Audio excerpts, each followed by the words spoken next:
నమస్తే, welcome to power 9 media. నేను బ్రహ్మనాయుడు.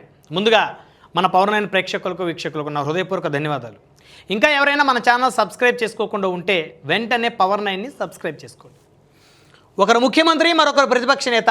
ఈ ఫోటో దేశవ్యాప్తంగా సోషల్ మీడియాలో ట్రెండ్ అవుతుంది. ఈ ఫోటోలో ఉన్నటువంటి ఆ ఇద్దరు యువకులు ఒకప్పుడు బెస్ట్ ఫ్రెండ్స్. ఈరోజు తమిళనాడు రాష్ట్రంలో ఒకరు ముఖ్యమంత్రి, మరొకరు ఉప ముఖ్యమంత్రి. వాళ్ళు ఎవరో కాదు.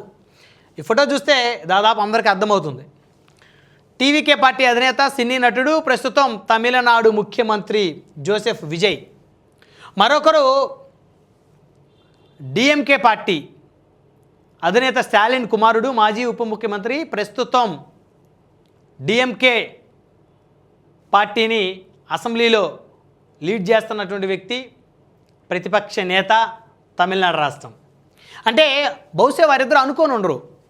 ఒకరు ముఖ్యమంత్రి, మరొకరు ప్రతిపక్ష నేత అయ్యి అసెంబ్లీలో ఫైట్ చేసుకోవాల్సిన సిచ్యువేషన్ వస్తుందని వారిద్దరు ఒకరి భుజం మీద ఒకరు ఆప్యాయంగా చేతులు వేసుకొని ఫోటో దిగిన రోజు బహుశా అనుకొని ఉండరు. అదే చాలామంది పెద్దలు చెప్తుంటారు, కాలం గిర్రుని తిరుగుతూ ఉంటుంది, ఓడలు బళ్ళు అవుతాయి, బళ్ళు ఓడలు అవుతాయి.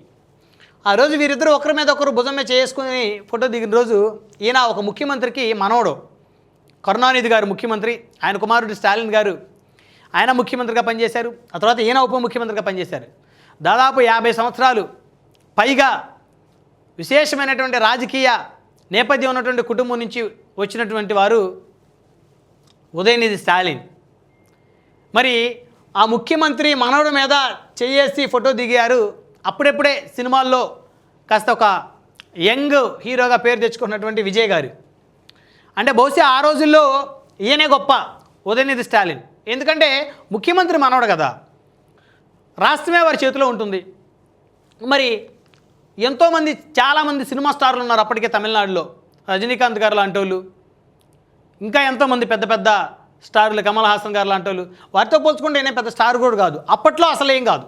మా అయితే అప్పుడు ఒక 5-10 సినిమాలు తీసుంటారు జోసెఫ్ విజయ్ గారు.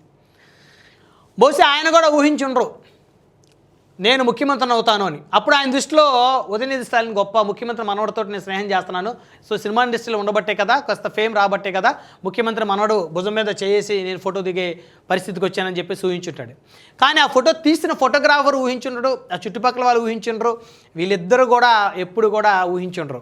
ఒకరు ముఖ్యమంత్రి, ఒకరు ప్రతిపక్ష నేతగా అసెంబ్లీలో, తెలంగాణ అసెంబ్లీలో ఇద్దరు ప్రజా సమస్యల మీద ఫైట్ చేయాల్సి వస్తుందని చెప్పేసి బహుశా వారిద్దరూ కూడా ఎప్పుడు కూడా ఊహించి ఉండరని చెప్పాలి.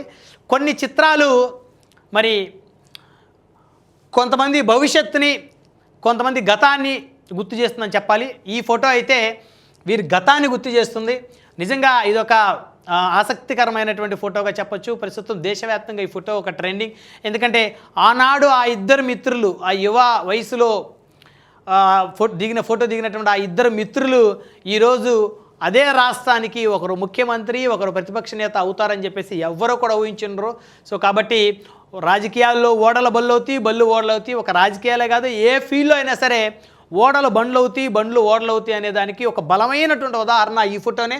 ఇప్పుడు ఈయన ముఖ్యమంత్రి అయ్యాడు, ఈయన ప్రతిపక్ష నేతగా ఉన్నాడు. ఒకప్పుడు ఈయన కుటుంబం రాజకీయంగా పెద్ద కుటుంబం, ముఖ్యమంత్రి మనోడు. ఒకప్పుడు ఈయన అప్పుడప్పుడు ఎదుగుతున్నటువంటి సినిమా స్టారు.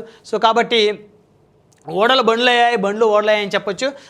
నిజంగా ఇది ఒక ఆసక్తికరమైనటువంటి అంశంగా అయితే చూడొచ్చు.